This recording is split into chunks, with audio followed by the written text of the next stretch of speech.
Malapit nang matapos ang linggo, pakitanong ang inyong katabi, kamusta ka na? Yan. Kaliwat kanan, pakikamusta kung kamusta po yung inyong mga katabi. Amen.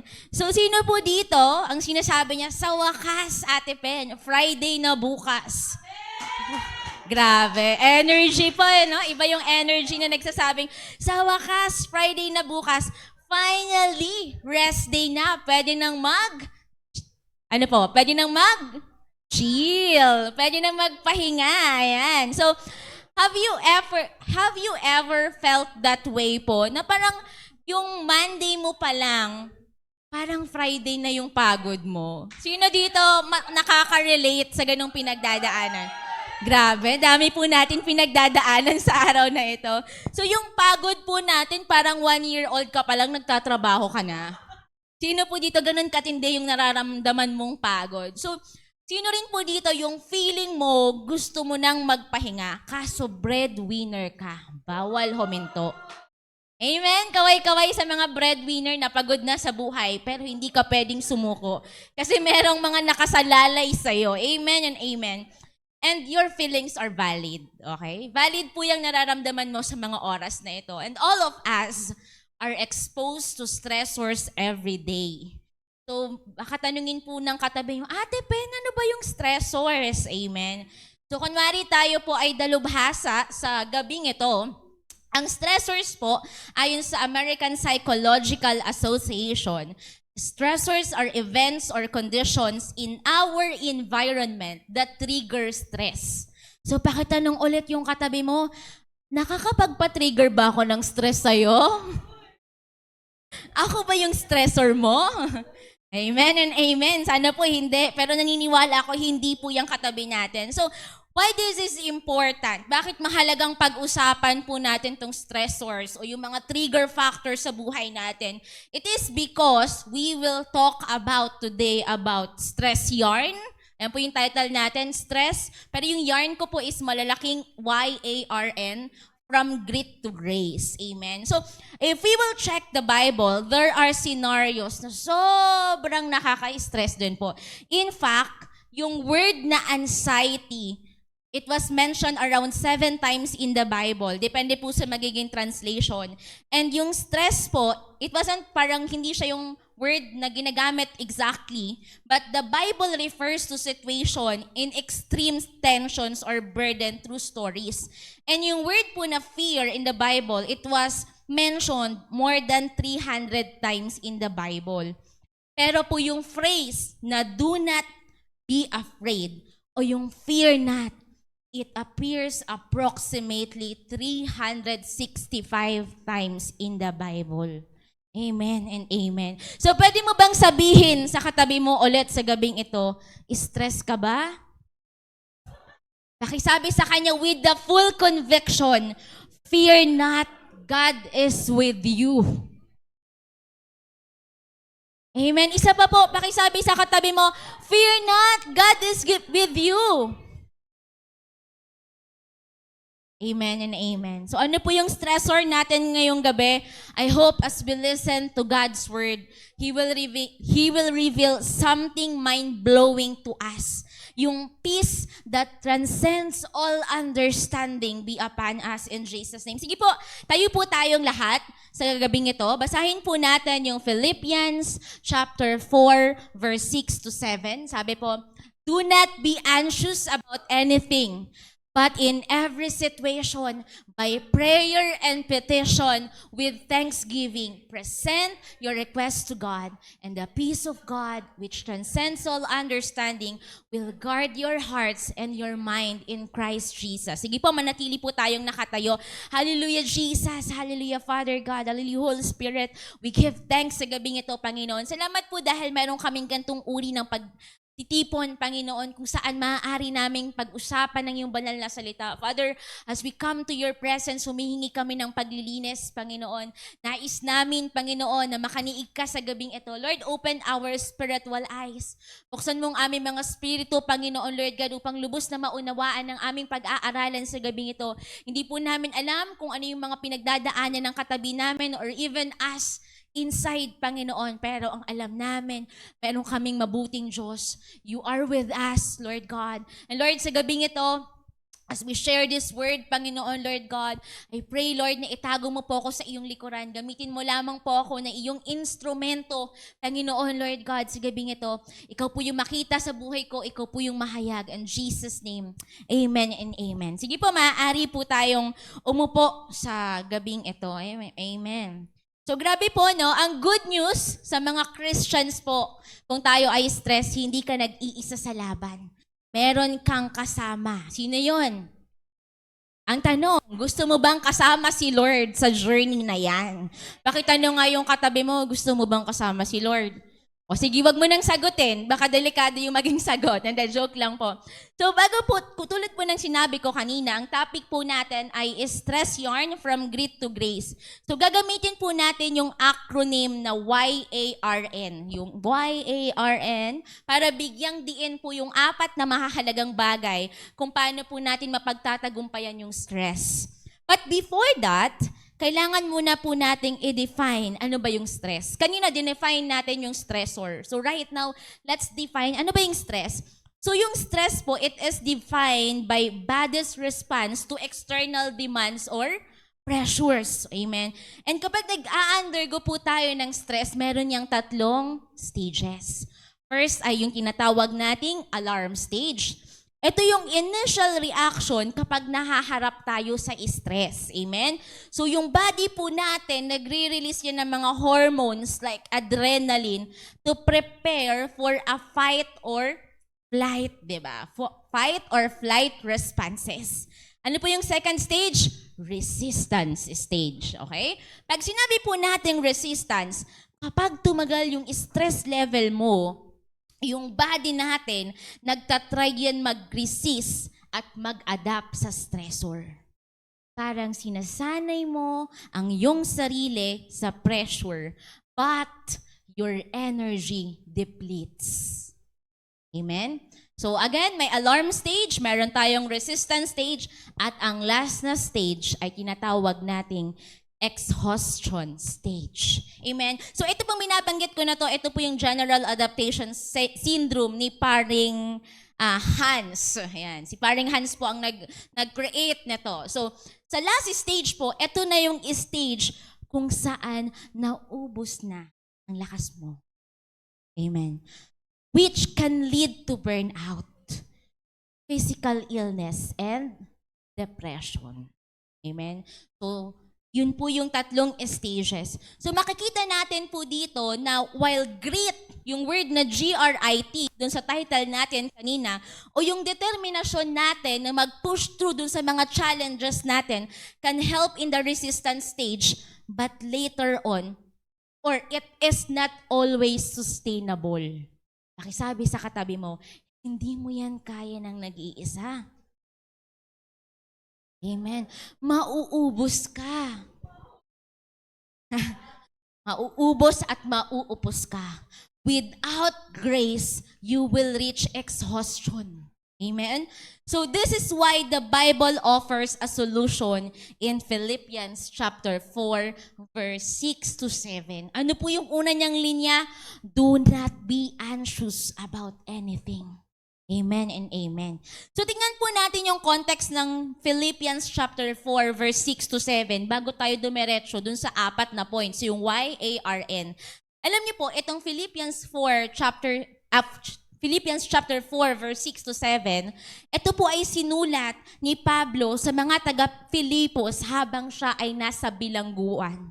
Grabe. Ano po ba ang itsura ng bilangguan? Masaya ba doon?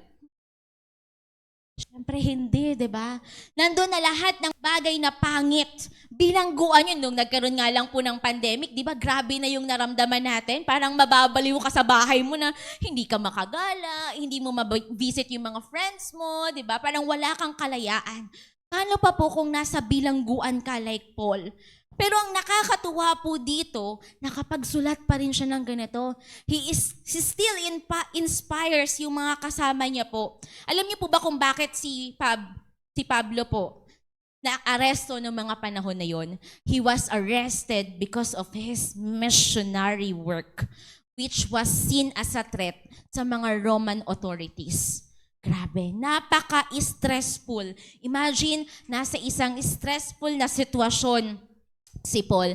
Pero sinasabihan niya tayo, do not be anxious for anything. Sinasabihan niya yung mga kapatid niya sa pananampalataya, be anxious for nothing, but in every situation, by prayer and petition, and with thanksgiving, present your request to God.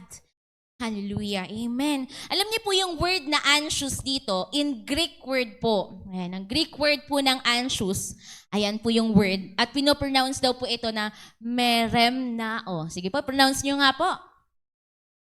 Amen. Ang galing po natin mag-pronounce. Very good, kids. Ayan po. So, meremnao, which means to be pulled in different direction.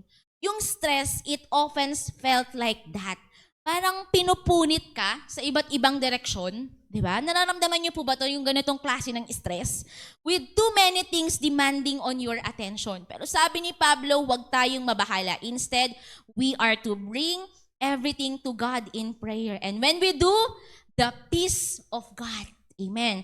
The peace of God, the peace of God, ayan, amen. The peace of God, ayan po, ironai na binabanggit po natin dito, which means wholeness or completeness, will guard our heart and mind. And yung guard naman po ay galing sa Greek word. Pasensya na po kayo, sobrang daming Greek word na binabanggit natin.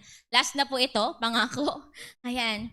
Proreo. Ayan. Hirap mag-pronounce ng mga Greek word. Which means to guard or to protect. Like a soldier standing on duty. So when we are overwhelmed with all the demands of our life, God's peace is like a guard, protecting you from the attacks of anxiety and stress. Amen. Pero bago po tayo mag-continue, gusto ko lang i-differentiate ano ba yung difference ng anxiety tsaka ng stress. Kasi yung pinag-uusapan natin dito later on ay nasa stress level. So para alam natin, ito pala yung stress. Ito pala yung anxiety. Baka ka po kasi nami-mix up na natin. So pag sinabi nating stress, ito yung reaction natin sa mga external pressures. Okay? And it can be temporary, like work deadlines, exam, yung mga major life challenges po natin sa buhay, it can be short or long term. Yung po yung sa stress.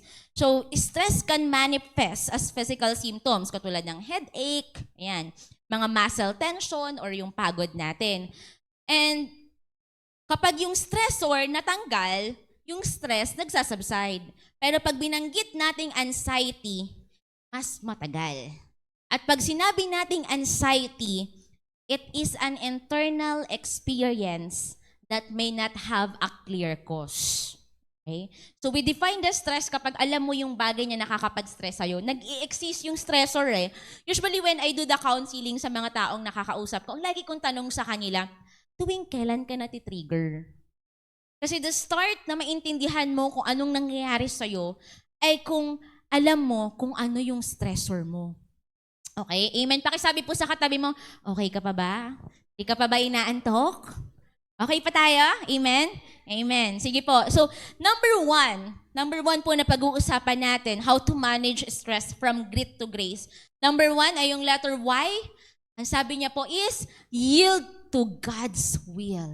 Amen. Paborito ko po ito eh. Yield to God's will. Sabi po dun sa verse kanina, do not be anxious about anything. How to manage your stress? Yielding or pagsuko sa kalooban ng Diyos. Pakitignan po yung katabi mo. Oh. Excited ba yan sa God's will? Amen.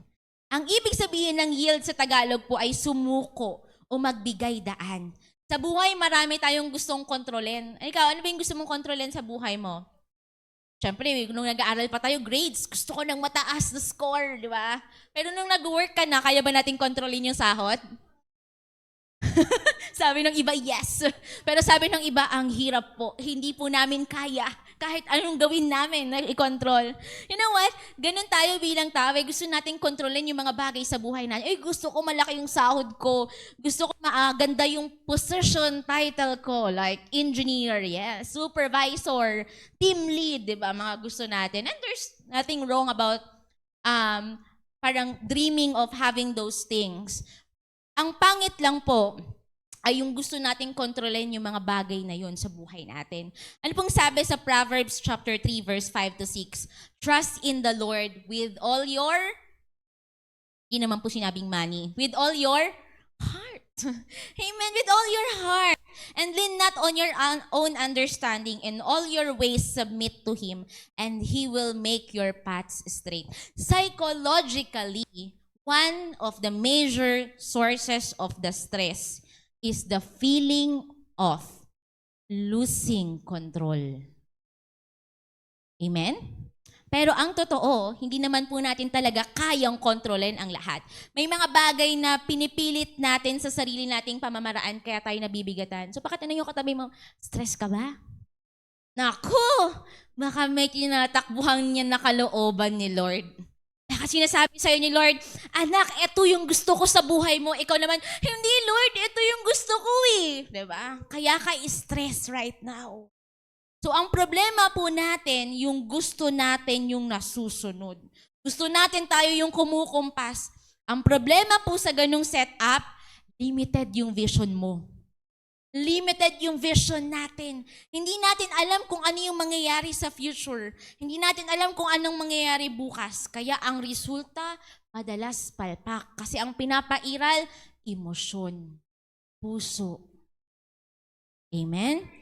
Diba po? Hindi ka nagtitiwala sa kalooban ni Lord. Parang ganito po, sabi ko nga kanina, Lord, gusto ko siya. Paborito po natin example to diba? Lord, gusto ko siya. Sige na po, siya na Lord yung ibigay mo para sa akin.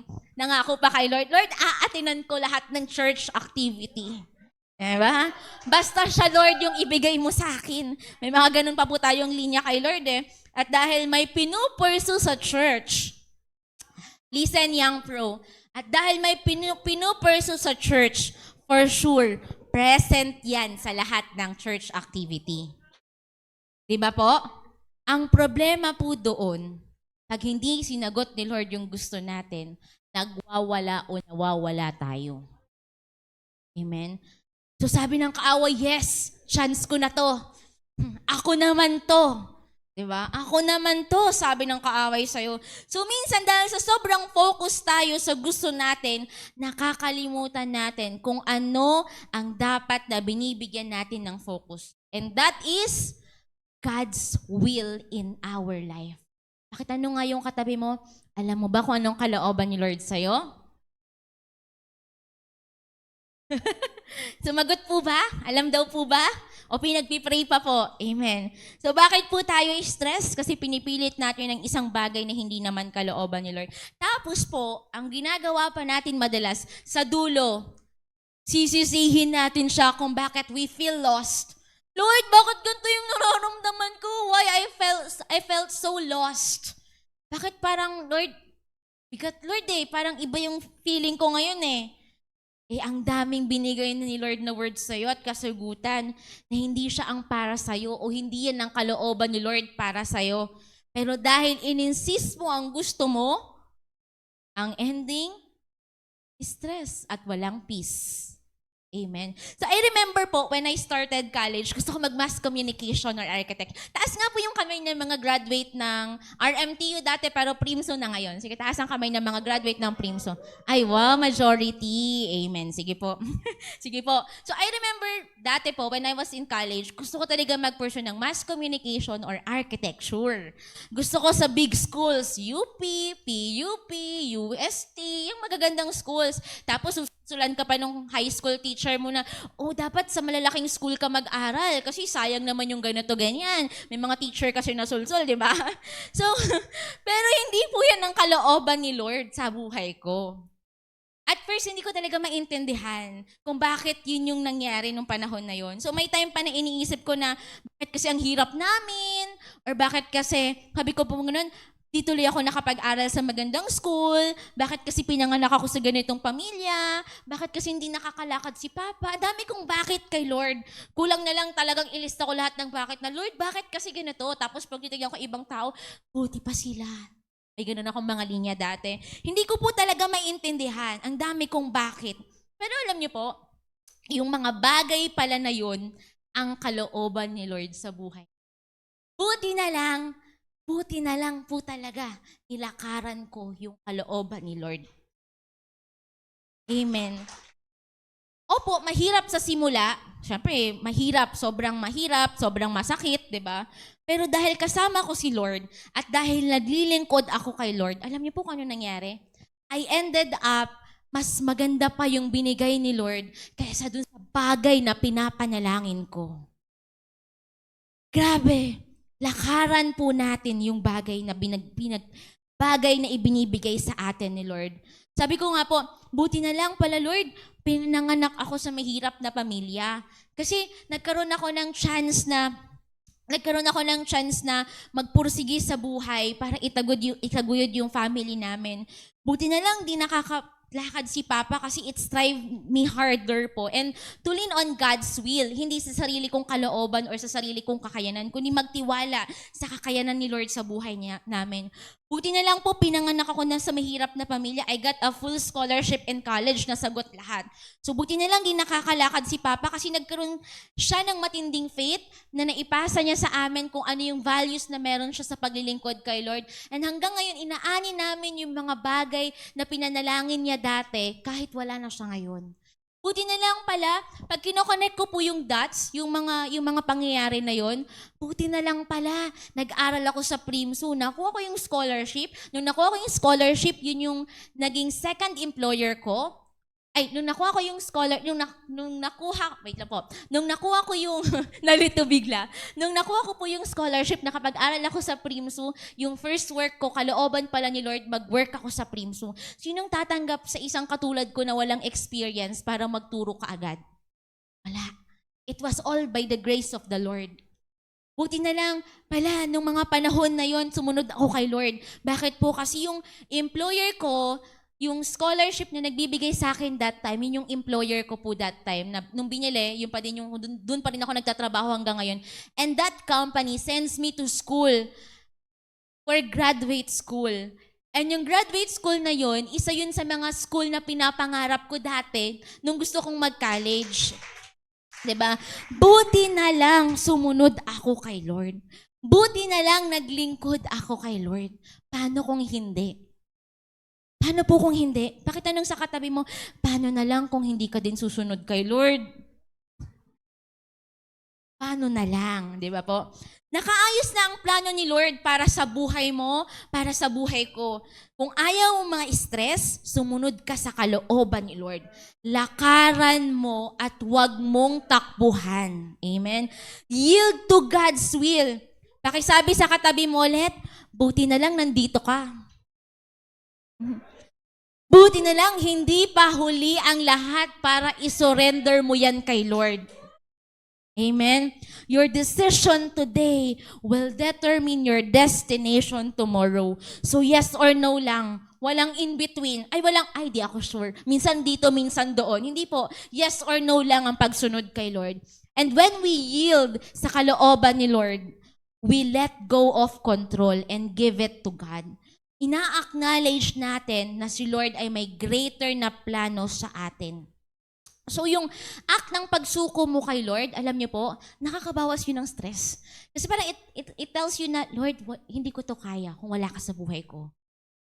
Lord, you are in control. Lord, you will take care of me.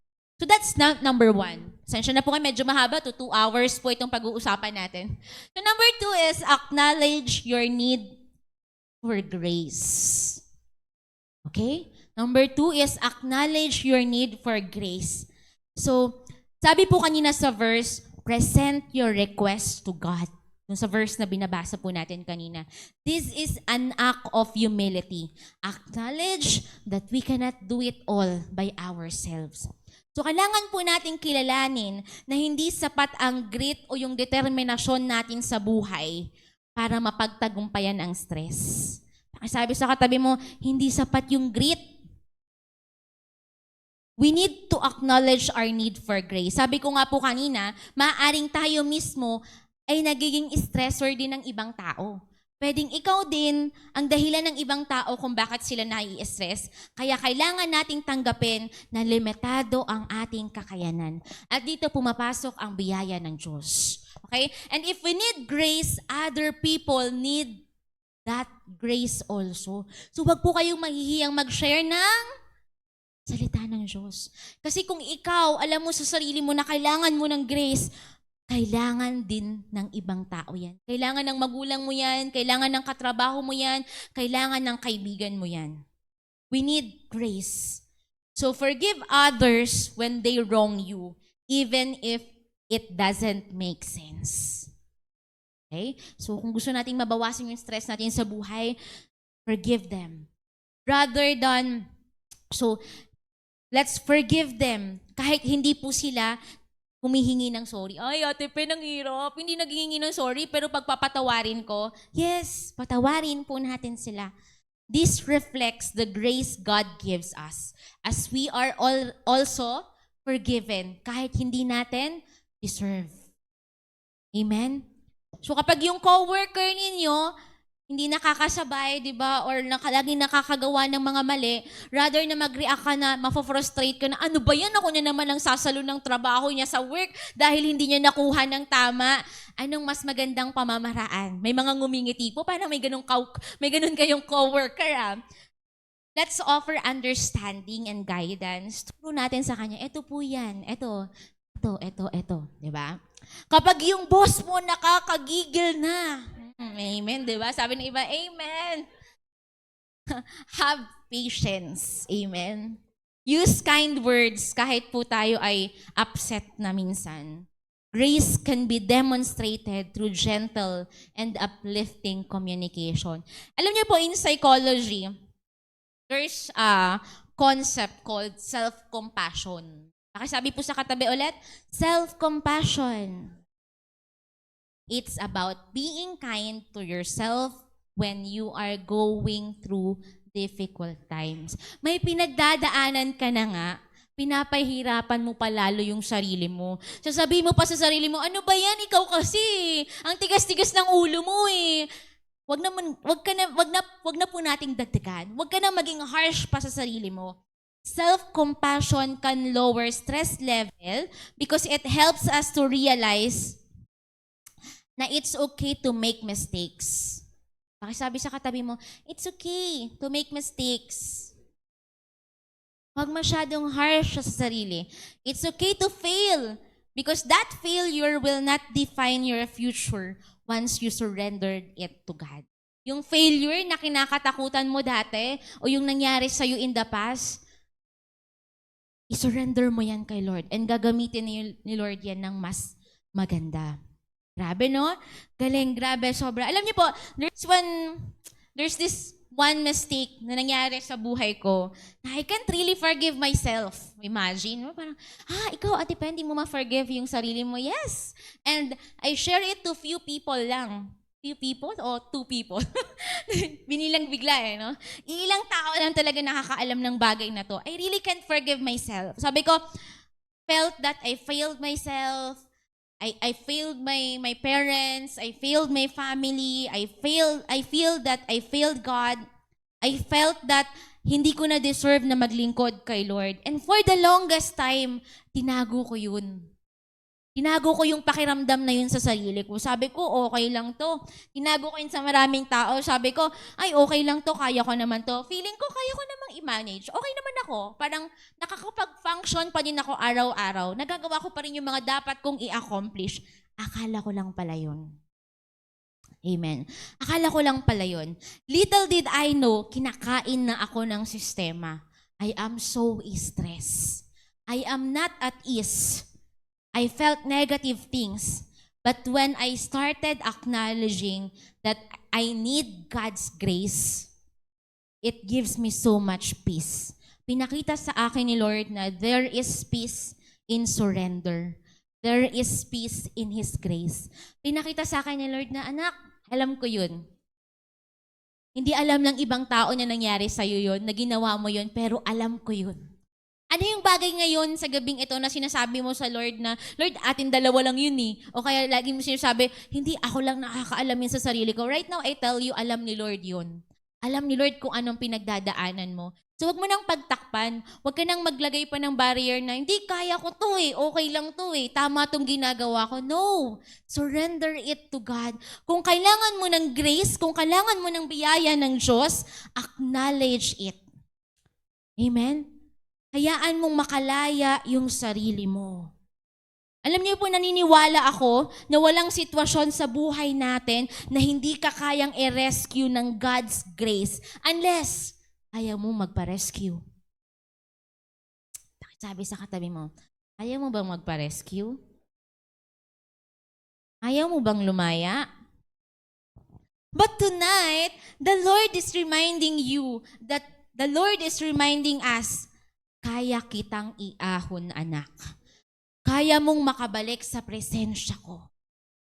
Through God's grace. Amen? Palakpakan po natin si Lord. Amen. Pero pangalawa pa lang po tayo. Pangatlo po. Amen. Pangatlo po is rest in God's presence. Grabe no? Sobrang basic lang po yung mga pinag-uusapan natin sa gabing ito. Pangatlo is rest in God's presence. Sabi po, the peace of God which transcends all understanding will guard your hearts and your minds in Christ Jesus. Yung third key po natin is resting in God's presence. Resting in God's presence allow us to experience this peace. Alam niyo po yung modern world, gino-glorify nila yung productivity. Diba? Ay, kapag mas masipag ka, mas malaki ba sahod? Diba? Pag mas masipag ka, parang mas, may, syempre, OT, diba? Kailangan ng ipon, diba? Gino-glorify ng mundo yung grabing productivity. We are often pushed to be gritty. Magtrabaho ng mas matatagal na oras, work long hours. But the Bible tells us to rest. Sabi ng Biblia, rest. So bakit ka po stress? Kasi wala kang rest. Sabi sa katabi mo, bakit ka stress? Kasi wala kang stress. Ay, wala kang stress. Kasi stress ka.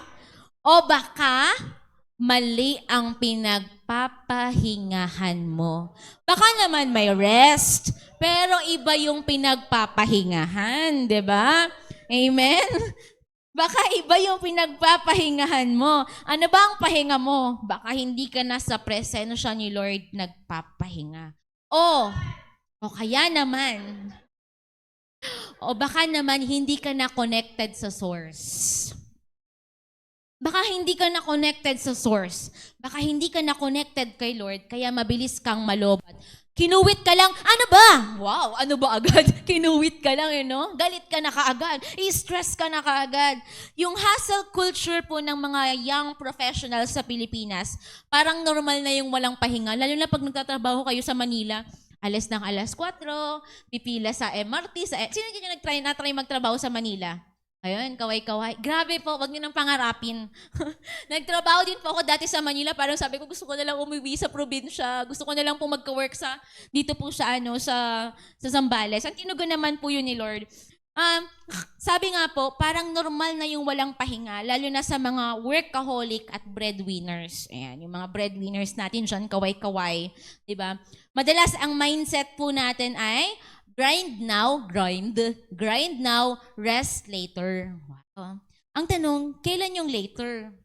Diba minsan po, Monday pa nga lang gusto mo mag-Friday na dahil ang daming stress at pagod.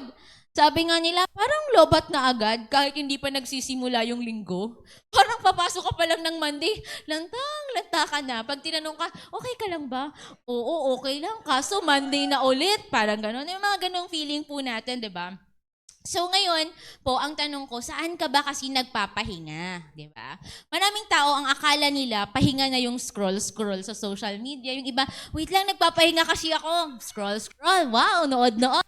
Ang ginawa pa, hindi yung pinapanood ko naman, mga preaching eh. Diba? Pero iba pa rin po, yung nag-i-spend ka talaga ng oras kay Lord. Diba? Parang kahit anong gawin mong scroll, parang hindi ka pa rin refresh. Parang kahit nag-travel ka na, nakaubos ka na ng 50,000, pumunta ng Boracay, nag-isang buwan ka doon, hanapin ang sarili. Parang pagbalik mo, haharapin mo pa rin yung problema na inalisan mo. 'Di ba? Walang pagbabago. The truth is, true rest is found in God's presence. Kung ang identity mo, listen young pro kung ang identity mo ay ang mundo, sige, pwede. Mag-i-spend ka talaga ng more time sa travel, sa Netflix, sa tambay, pahinga mo yun. But if your identity is in Christ, dapat ang pahinga mo with, sino? With special someone? Dapat ang pahinga mo si Lord. Dapat yung malaking oras mo binibigay mo kay Lord pag nagpapahinga ka. Ang tanong, ano bang identity mo? Is your identity in the Lord or is your identity in the world? Pili ka lang ulit. Walang in between. Amen? Sabi po sa Genesis, after creating the world, God rested on the seventh day. Nabanggit pa po ba sa Bible kung napagod si Lord? Nabanggit po ba kung napagod si Lord? May naaalala po kayo? Hindi dahil sa pagod siya, kundi para mag-set ng example para sa atin. Amen. We are not designed to work non-stop. Hindi ka dinesenyo ni Lord para magtrabaho ka lang ng magtrabaho at magtrabaho ulit at magtrabaho ulit. Kaya minsan, kahit gaano ka pa ka-gritty or determined, mauubos ka pa din if hindi ka nagre-rest kay Lord. Kasi dinesenyo ka ni Lord na mayroong pahinga.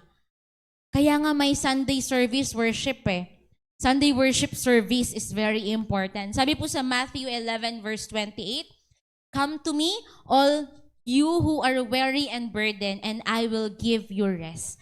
Kapag nag-spend ka ng time kay Lord, kahit simpleng prayer or devotion yan, makakaramdam ka ng kapayapaan na hindi kayang ibigay ng mundo. Yung pagsisimulan mo yung araw mo na nagde-devotion ka at nagpe-pray, yung parang kahit na sinasabi ng boss mo na, gawin mo nga to, hindi pa niya tapos bibigyan ka, gawin mo nga ulit to, tapos yung urgent naging important, tapos may rush, di ba? Patong-patong na, ikaw nakangiti ka pa. Yes, boss. Wow, di ba? Sarap ng ganong aura. Yes, may gusto ka pang ibigay, ma'am? Wow. Humingi pa ng more work. Ang susunod pala, may increase po ba to? Hindi, biro lang yung dulo. Di ba? Iba yung aura mo kasi in-spend ka ng time kay Lord. Iba yung peace na nanggagaling kay Lord. Iba po ang quiet time in prayer and reading the Bible. Sa mga young professionals po, especially sa mga overloaded with responsibilities, mag-spend po tayo ng minuto para mag-reconnect kay Lord. And I guarantee po you, makukuha mo yung peace na hindi kayang ibigay ng mundo. Makukuha mo yung peace na way more effective than any form of entertainment sa mundo. Alam niyo po, in the psychological study of stress, rest is vital for recovery. Bakit po? When we rest, our brain enters into what psychologists call the parasympathetic state, where the body can heal and regenerate. Mabigyan ko po kayo ng joke. Wag na i-joke to sa mga katrabaho niyo, kaya pala ganyan yung itsura mo, hindi nag-regenerate, hindi nakapasok ng parasympathetic mode, di ba? So, amen. So, during that time, nag-heal po yung katawan natin at nag-regenerate. So, therefore, lalo na yung spiritual rest. Mas importante yun. Spiritual rest is equally important. Alam niyo po, rest is not just a luxury, but a commandment from God. Again, hindi tayo ginawa para magtrabaho ng walang pahinga. And again, may pahinga po na kay Lord lang natin makakamtan. Hindi sa asawa natin o kung kanino pa man. Alam niyo po, meron akong quick na testimony lang po. Kaming mag-asawa, magsimula po nung napangasawa ko nung mag-boyfriend pa lang po kami at mag-girlfriend kami. Talagang open ako sa kanya sa mga nangyari sa buhay ko po. So nagkikwentuhan kami, etc. naging mag-asawa na kami, ang thinking ko dati, kasi may mga mabibigat po talagang pagsubok. Pag kinikwento ko po sa kanya, magbibigay yan ng mga insights niya, etc. Pero may mga pagkakataon na hindi ko makuha yung pahinga sa kanya. May mga pagkakataon na magugulat na lang ako, kailangan ko talaga siyang iiyak kay Lord. Naranasan niyo na ba yun? Yung parang sobrang dami nang nangyayari sa'yo.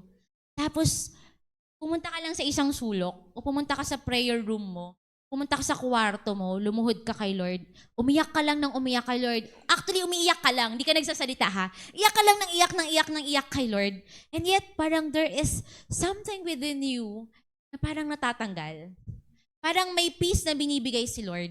Parang may rest na binibigay sa'yo. That is something na hindi mo kayang ibigay sa ibang, na hindi natin kayang kunin sa ibang tao or hindi kayang ibigay ng mga tao sa atin. Yung kapahingahan na nagmumula kay Lord.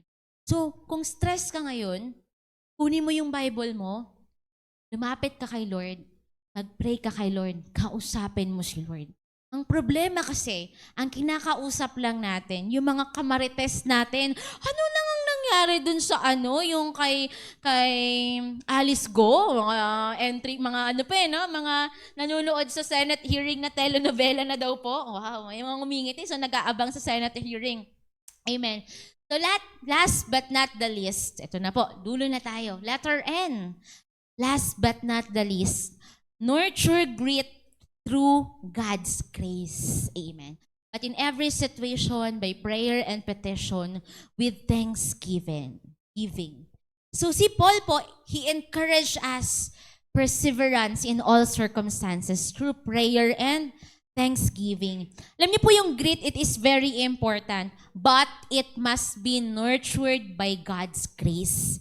Alam mo ba yung feeling na parang pagod ka na pero kailangan mo pa rin magpatuloy? Try nyo na po ito. Yung pagod ka na pero kailangan mo pa rin pumasok, di ba? Dati, nung college tayo, nung nag-aaral tayo, may option na hindi papasok, di ba? Sarap ng buhay.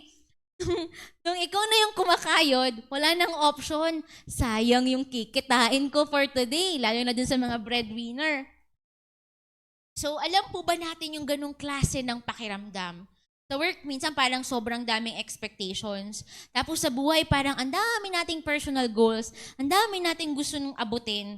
Ito po yung tinatawag na grit, yung tiyaga at determinasyon na tapusin ang mga bagay. So the definition of grit, according kay Angela Duckworth, siya po yung nag-pioneer ng salitang grit po dito. It is passion and perseverance for long-term goals. Ang tanong ko sa inyo, sapat ba yung grit? Pwede po kayong tumango. Pwede pong humindi. Ganun. Okay. Sige. So it's important in achieving success. Pero alam niyo po, yung grit na walang grace can lead to burnout. Okay, sige, mayroon kang passion. Okay, check. Okay, sige, mayroon kang determinasyon. Check. Pero kung grit lang at walang grace ni Lord, it will lead to burnout. Amen? Kahit gaano ka ka-gritty, darating at darating ka rin sa point na mauubos ka. Lalo na kung umaasa ka lang sa sarili mong lakas. You might be passionate today, but without spiritual renewal, you will eventually feel drained. Madidrain ka. Para kang buhay physically, pero inside patay na. Pakitanong po yung katabi nyo, buhay ka pa ba? Buhay pa ba yan? Kung ang grit po ay fuel ng passion natin, ang grace ni God ang magpa-power up ng perseverance natin. Kailangan po nating i-combine ang grit with God's grace. Hindi sapat na ikaw lang ang nagtutulak sa sarili mo. Hindi sapat po yun. Kailangan mong i-allow si Lord na maging source ng lakas mo. Amen. Amen and amen. Tandaan po natin, hindi tayo nag-iisa sa journey na to. Look at Jesus po. He's the best example po. He is the best or He is the perfect combination of grit and grace. In-endure niya yung cross with perseverance, hindi lang dahil sa sarili niyang lakas, kundi dahil sa love and grace ni God. Ganon din po tayo. dapat nating i-anchor yung determinasyon natin sa biyaya ng Diyos. Kaya every time na iniisip mo, hindi ko na kaya, Lord, I can't do this anymore. Wow. Mga linyahan, Lord, hindi ko na kaya, gusto ko nang magpakamatay, gusto ko nang tigil tong buhay ko. Wait lang. Stop for a moment and pray. Bring all your challenges to God and thank Him in advance for giving you the strength. I-present mo lahat kay Lord ng gusto mong ma-achieve. I-present mo lahat kay Lord, even your pains, your disappointments, your regrets, lahat. So bawat goal po natin, whether career growth or passing an exam or starting a business, tandaan po natin, grit alone will not be enough. Kailangan nurture natin yung grit sa pamamagitan ng paglilingkod kay Lord, ng panalangin. Alam niyo po, quick testimony ulit. Yung tatay ko po, 29 na po ako nung nawala siya parang 2 to 3 years ago. So, 1 year old po ako nung hindi na siya nakakalakad. Tapos, 2 po kaming magkapatid. And wala talaga kaming kakayanan sa buhay po. Si mama ko po siya ay Sunday school teacher po noon at nagtuturo din siya sa mga bata sa isang private school. Pero sobrang liit ng kinikita po ng mama ko ng mga panahon na yon. Nakakatuwa po kasi pag-iisipin ko, hindi sapat yung dedikasyon. Kasi pagtitignan ko si Papa, okay, may dedikasyon si Papa, check. Okay, may determinasyon si Papa para itaguyod yung pamilya namin, check. Pero hindi sapat lahat ng yun. Paano kami nairaos sa ganung kalagayan namin na parehas kaming magkapatid na nakakapagtapos ng pag-aaral, parehas kaming merong magandang trabaho? It was all because of God's grace. So kung isipin ko po, hindi siya nakakalakad, wala siyang trabaho. Tapos pagdating ng college, hindi na rin siya makakita. Paano na? 'Di ba? Pero tuloy pa din siya sa buhay. Meron nga po siyang dedikasyon at determinasyon sa buhay. Meron siyang grit. Pero paano siya nakapagpatuloy? It was the grace of the Lord. Yung matinding pananampalataya niya kay Lord. So ang tanong ko po ngayon sa gabing ito, yung pinag-usapan po natin na yan, sobrang basic, di ba? Kung titignan mo, ate pa, naririnig ko na yan lagi. Kapag stress ako, ito lang yung gagawin ko. Pero ang tanong ko po sa ating lahat, willing ka ba na isama si Lord sa journey na yan? Dun sa verse po na binasa natin kanina, ang sabi niya, in every situation. Ano po yung kasunod ng in every situation? By prayer and petition. Dapat hindi lang natin isama si Lord sa pagpaplano sa buhay natin or hindi lang natin siya maaalala kapag ayos lahat ng nangyayari sa buhay natin. Or kapag may pangit na nangyayari sa buhay mo, doon mo lang siya maaalala. Kapag okay ang lahat, Lord, diyan ka lang sa gilid. Pero kapag stress ka na, Lord, nasan ka? Kailangan kita. Di ba? Hindi po. In every situation, by prayer and petition, lapit tayo kay Lord. Sige po, sa gabing ito, alam ko po marami sa atin may mga pinagdadaanan. Tayo lang po tayo sa gabing ito. And as you stand up sa gabing ito, take this moment. Ano ba yung mga stressor mo sa buhay? Hallelujah. Yes, Lord. Hallelujah. We worship your name. Sige po, isipin mo, ano ba yung mga bagay na nakakapagpa-trigger sa'yo? Nakakapagbigay sa'yo ng stress. Bakit hindi mo yan i-offer kay Lord? Bakit hindi mo yan ibigay kay Lord? Bakit hindi mo yan i-surrender kay Lord? Give it to God. Hindi po natin kayang lumaban sa mundong ito ng tayo lang. Hindi po natin kayang pagtagumpayan ng stress, ng ikaw lang, ng grit lang. Kailangan mo ng biyaya ng Diyos. Kailangan mo ng pagtulong ng Diyos. Stop saying, Lord, okay lang ako at kaya ko to. Tigil mo na yung pagtakbo sa kalooban ni Lord. Harapin mo, yakapin mo, at lakaran mo sa gabing ito kung ano yung pangarap na binibigay sa'yo ni Lord sa puso mo. Lakaran mo yung kalooban ni Lord. Kasi alam niyo po, wala pang pinabayaan si Lord na nagtapat sa Kanya at naglingkod sa Kanya. Walang pinabayaan si Lord na sa Kanya nagtiwala. Hallelujah. Thank you, Jesus. Yes, Lord, we worship your name.